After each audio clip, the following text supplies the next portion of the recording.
recall, the Supreme Court was going to hand down its decision on the health care bill, the Affordable Care Act, whether it would be constitutional or not. And the whole country was holding its breath to find out what his ruling was going to be. All of the networks and all of the cable channels went on the air live when we knew at 10 o'clock that morning the Supreme Court was going to hand down the decision. So the decision gets handed down, they pass the papers out furiously to all the reporters. And a couple of cable channels looked at the first couple of pages and said, it's been struck down. It is no longer the law of the land. The Affordable Care Act has been struck down. Jan Crawford, our correspondent at the Supreme Court, has covered the Supreme Court for years.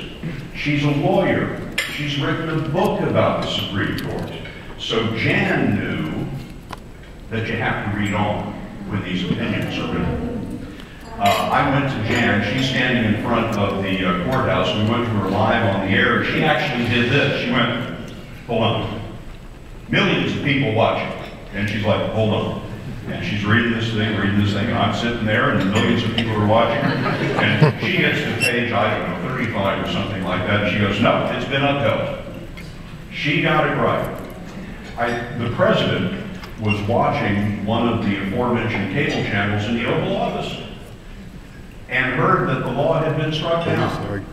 He was crestfallen. The President of the United States was sitting in the Oval Office listening to a reporter telling him that his signature achievement of his term had been struck down. And one of the White House lawyers comes running into the Oval Office and says, great news, Mr. President, we won. And the President said, what are you talking about? They just said on TV, it's been struck down.